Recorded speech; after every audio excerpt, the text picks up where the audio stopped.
เราไปบอกกันไปดู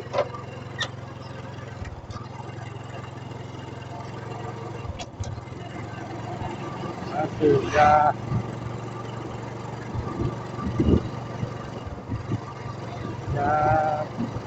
บำรุงทางกายสบายดีที่เราขอฟังก็พอเห็นที่นี่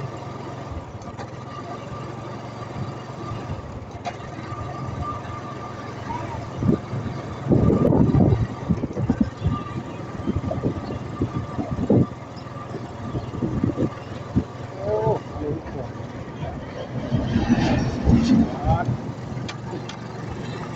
ลายผมอยู่ลองเล็กใส่จนรถผมอ่ะ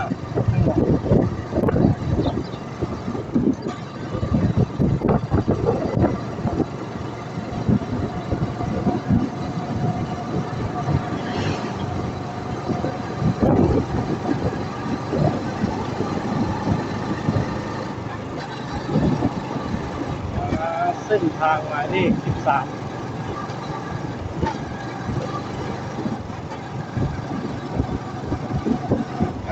ถนนของเขตลาดใต้ก็ถึงทางเส้นใหญ่ทางไม่พอสมันเรียนกันเขตเหนือเขตใต้ก็ไปถึงนู่นเนี่ยกำมะซักอันตะปือไส้กรองมาท่องเที่ยวได้ครับเขตลาดใต้นี่จะคือในช่วงแฝงจำปาสักแข็งสารวัตร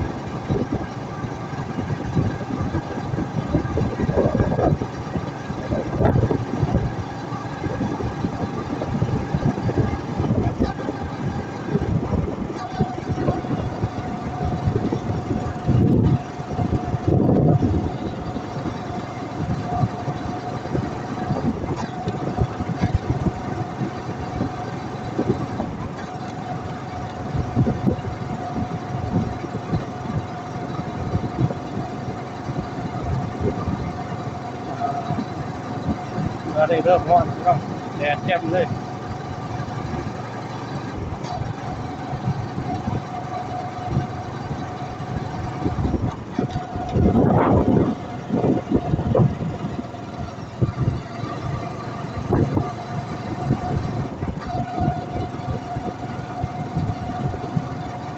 นั่นจะเป็นช่วง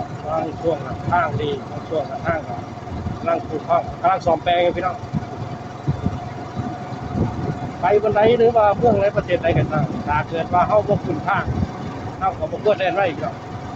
เพราะเฮาแล่นไว้นี่มันความเสี่ยงมันหลายแต่ถือว่าเฮานานๆเฮาออกจากบ้านเทื่อนึงเฮาบ่คุ้นทางเฮาคุ้นอยู่แต่ว่าเฮาบ่คุ้นว่า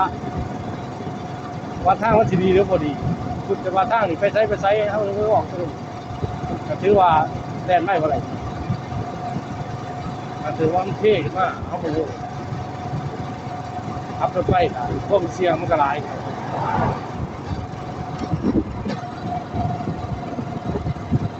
อย่างนั้นเมื่อกี้อย่างนั้นบ่อย่างนั้นบ่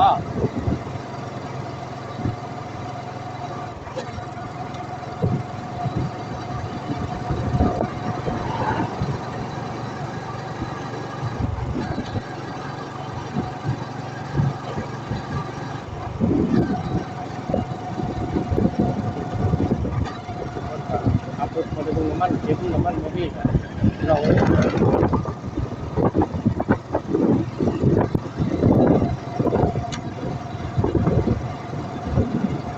ขับรถลงเบิ่งเก็บน้ำมันบางทีเก็บน้ำมันเสียอะไรก็สิครับอันนี้ย้อนเลยจูงรถเลยแดดเที่ยงคืนโอ้ยด้วย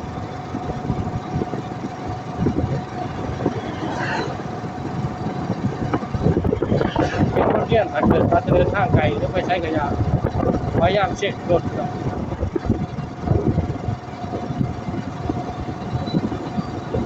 การเช็คดีมันอีกอย่างเห็นเอาคนเสียเวลาเดินทางไกลหาคนเช็คดีคิดว่าไปได้ไปได้เสียเวลาไปหน่อย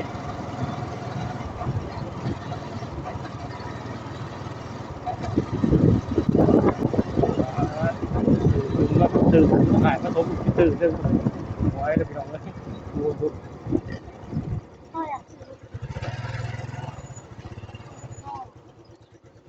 พ่ออยากที่รถถีบมากแม่ มายืนนั้นลุงยืนพอรถกัน ซื้อรถถีบนั่น ไปยืนพอรถท้ายืนท้าเลย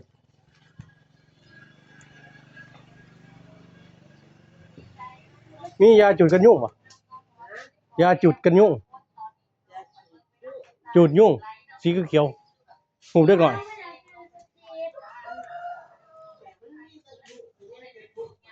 ฮะโอ้โหกระเทียมนี่คล้ายจะไหน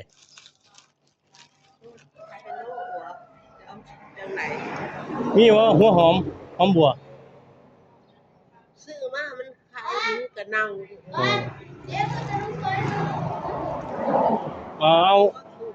อาเครื่องโล่เอาเครื่องโล่ ทุบเอา บ่ยังได้เป็นนั่น เป็นเวียน นินทาข้าวหนึงดอกเอาเครื่องโล่โอ้ยเอาเมื่อจะได้ดูดูที พ่ออยากซื้อรถถีบ สิเอาเมื่อจะได้เลย เนี่ยพ่อเปลี่ยน บ่เลยใหญ่มากแหน่มันเปื้อนแล้วเราบ่ขาย ทางตัวเพื่อนมันยังขาย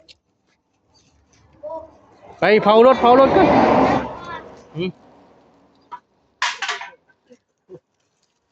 โลเท่าไหร่ไอ้เครื่องโลเท่าไหร่ 3,000โอ้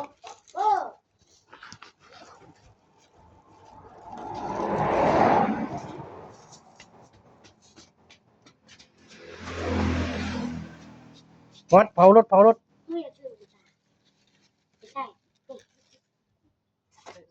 ไม่จังว่าเสียตา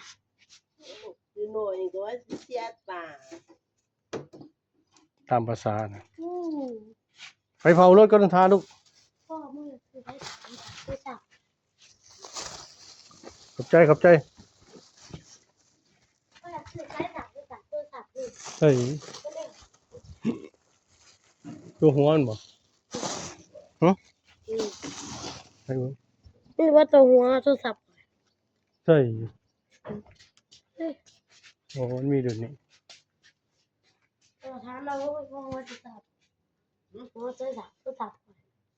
หัวมันตะหัว หัวใช้ศัพท์โทรศัพท์สี่ผ่า โอ้มีแต่หัวจังสี่มีบ่ขายเป็นคู่เนาะขายเท่าไหร่สิ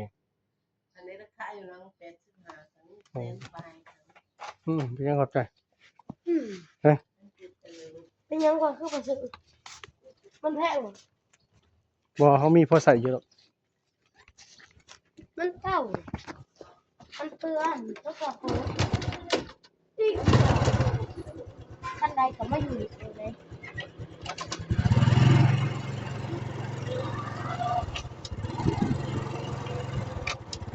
เอาจะถามพ่ออยู่รถพ่อสิถามญาติอยู่กันยุ่งก่อนเท่านึง คือว่าแต่แล้ว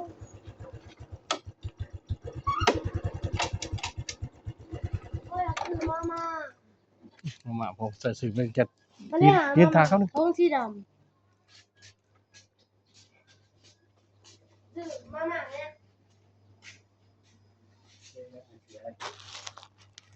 คนขายไปเสร็จเลยทาเขาหนึ่ง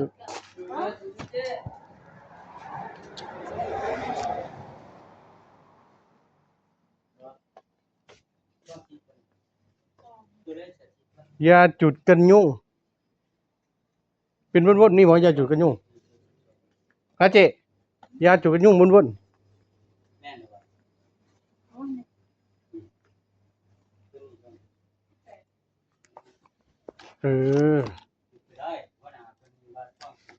ทั้งสี่มันของแท้แม่น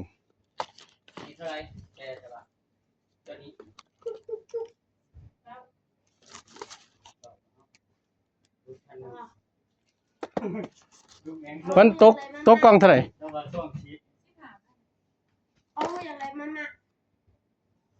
15 6 30 60โอเคนี่ ก็จะซื้อแว่นตาไหม นี่ มันมีอันนี้ตัวเรียนข่อยไปถามห่านนี้ห่านไผฮะห่านน้องเจ้าเด้อน่ะมันเป็นของปลอมลุงครั้งแรกแล้วลงของแท้แต่มื้อนี้ไปเบิ่งของปลอมน้องหรือเอื้อยอยู่ นั่นน่ะ เออ เพื่อ เอื้อยของปลอม เป็นจังได๋ นี่เขาสังเกตบ่นี่มันเห็นมันสกรีนเห็นบ่สกรีนวันเดือนปีที่มันผลิต แต่ก็ข้างหลังนี่มันสิเป็นเนี่ยตัวภาษาอังกฤษมันอยู่นี่ แต่ตัวของปลอมมันสกรีนมันสิบ่มีตัวนี้ แต่ภาษาอังกฤษตัวนี้มันสิมาเยือนอยู่นี่แล้วก็เบอร์โทรตัวนี้สิบ่มี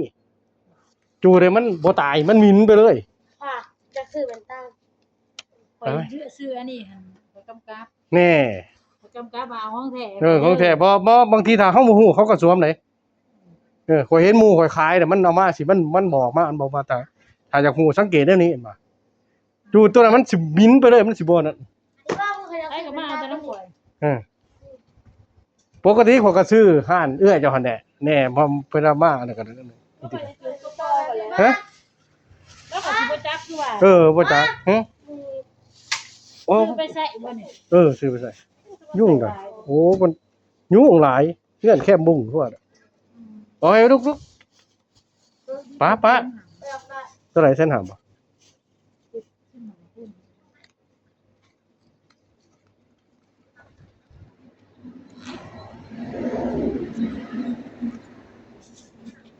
แต่แม่แล้วคนๆก็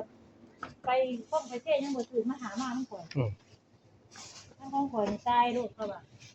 แล้วก็ใครแน่แล้วไปซื้อของปลอมมันก็เสียเวลาฮ้อนนะดูยังปลอมมันก็เป็นถือเนาะ ไว้ เฮ็ดคือกัน เอาหมู่ขายซ้ำกันซ้ำเข้าใจบางคนเขาบ่ฮู้แสนหานะ อยากได้นั่นน่ะ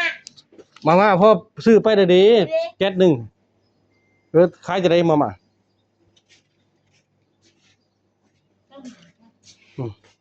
ดูราคา เดี๋ยวตอนนึงพอนับไปถือโดดพอนับเงินให้เพิ่นก่อน โอ้แม่เอามาใส่แบบนี้ครับมันเป็นเดี๋ยวนี้อยู่เดี๋ยวนี่ 25เห็นไหม2 4 6 8 10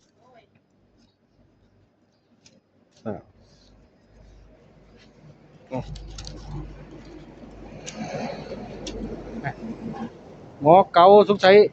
ใครแน่เนาะหมอเก่าเนาะเก่าล้านเดี๋ยวนี้ อยู่บ่เห็นบ่ มันเป็นอะไรเดี๋ยวนี้ อ้าว ก็บ่เห็นจักเทื่อมันเป็นหยัง บ่เป็นได้เงินไหนค้ำหรอบ่ตอนนี้ คนอยู่บ้านก็นักอยู่ดอก หึ จะขี่ก็นัก ก็นักกันแหละกูเอานี่เด้ร้านสาวข่อยลูกลุงถวยนี่ เขาไม่อยากหรอก เอาเลย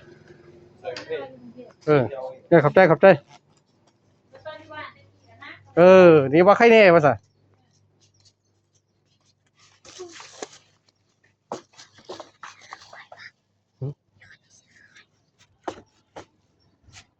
นี่หยัง มันก็จะใส่เสื้อสีเหลือง บ่เสื้อคือเจ้าตายเลย เขาจะใส่ยังแต่ถ้าวันนั้นเลือกให้เธออยากให้เราไปพูดกันเขาจะก็จะได้เขาจะไม่ได้เลย เดี๋ยวคันหนึงพอขึ้นที่ดอก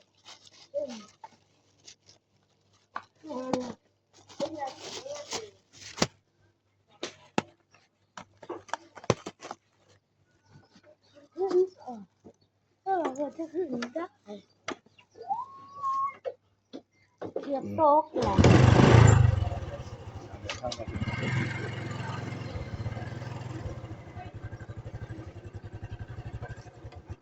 ไปลง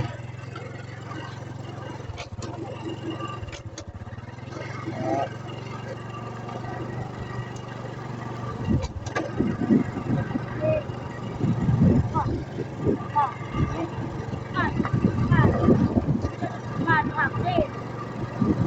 หรือว่าพวกบ้านผักเล่นผ่านเล่นหรือว่า ซื้อแล้วพอพวกเราญาติโยมของแท้และของมันแตกต่างกัน ยังไงว่าประเทศพี่น้องมันจะมีวันเดือนปีวันปีที่ผลิตปีที่เขาผลิตนะครับปีที่หมดอายุ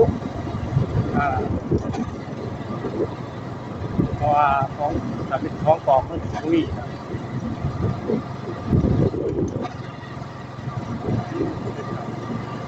แต่เขาว่าผู้บริโภคเขาแชร์เพราะว่าซื้อไปถึงมันอยู่มันโคตรตายเดี๋ยวพอตายมันโคตรอะไรมันมิ้นสับอะไรเอาผู้ขายขายสดขึ้นสับกันขณะเขาที่ซื้อสินค้าเป็นรางวัลเขาลองเบิ่งพี่น้อง